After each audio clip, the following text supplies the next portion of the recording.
latest sign of slowing demand for EVs. Ford announcing it's reducing production of its F-150 Lightning. For that, we're going to turn to Phil LeBeau this morning. Morning, Phil. Good morning, Carl. This is Ford announcing on April 1st that it will be cutting its production of the F-150 Lightning, going from 2 shifts, which it currently operates at its Rouge complex just outside of Detroit, where they build the F-150 Lightning. They're going to bring that down to 1 shift starting on April 1st. Some of those workers, about 1,400 impacted, they're going to be transitioned over to additional production for the Bronco and the Ranger. This is, if you're thinking to yourself, wait a second, didn't they just cut their guidance in terms of EV production? Yeah, they did that last month. Basically cut their 2024 production plan in half, and now they are saying we are going to be cutting Lightning production again. So if you look at Lightning sales last year as well as the year before, they did increase. It was the top-selling electric pickup truck. 24,000, just over 24,000 sold last year. But Ford said after they came out of the UAW contract, we're going to be deferring about $12 billion in EV investments. Not cutting it, but just not rolling it out as quickly as originally planned because the market is not developing as quickly as planned. So this is a prudent move by Ford. If you don't have the sales there, you just can't keep building and building and building, shipping them out or trying to sell them to dealers who, by the way, when I've talked with dealers, they have all said the same thing, which is the demand right now when it comes to pickup trucks, first and foremost, is for hybrid, then internal combustion engine, then for the Lightning.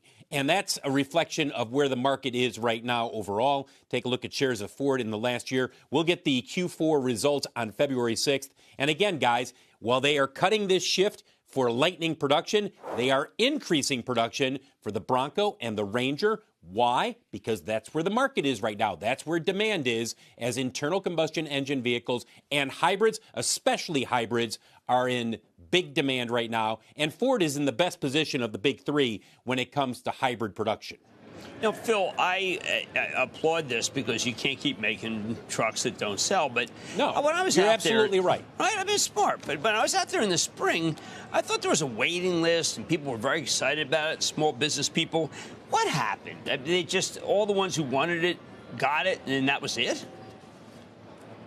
I think it's not just all the people who got it, and that's it, Jim. I think it's a couple of things. One is increasingly, first of all, forget about this waiting list. I don't care who the manufacturer is.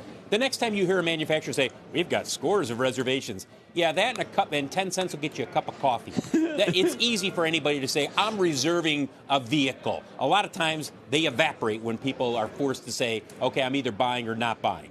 But with regard to Lightning, I think there's demand there, Jim. But I also think that the market right now, you have a lot of these pickup drivers who are saying, I'm ready to eventually go electric, but I'm not ready right now. I am telling you, when I've talked with dealers, Ford dealers have told me, it's not that people think the Lightning's a bad vehicle. It's that they think a more prudent choice is perhaps in the interim going to an F-150 hybrid, or still internal combustion is still popular.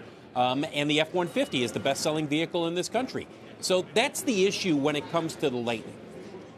Wow. Really amazing. You know something, Phil, that you're covering this business. It's very clear to me that it's almost as if, look, if we were talking about Euro politics, they cared about ESG, now they care about security. We talk about these things that people care about, the security of their workplace. The small business person, I think, is actually afraid that they might miss an appointment because they may not have electricity. Well, you've got to make sure that if you're going to use this as a work truck, that it truly can be within a confined area. The White House today out with an announcement in terms of more grants for investments in the EV infrastructure in this country. And yesterday they said we're going to put $150 million into improving or upgrading public chargers. Well, they need to, because it's a mess right now. The public charging in this country for EVs is not where it needs to be. And the White House knows that. And they want to get to 500,000 chargers by 26. They're at 170,000 right now. Not only do you need to add more chargers, Jim, you better make sure they're the right chargers and that they work. Because the number of times I've heard from people who have EVs saying, I don't want to take a road trip. I don't know where, aside from the Tesla superchargers, no complaints there. The complaints are on the other publicly charging ones. Yeah, there were some reports late last year that 1 in 4 chargers are not always working. Phil, that is a problem.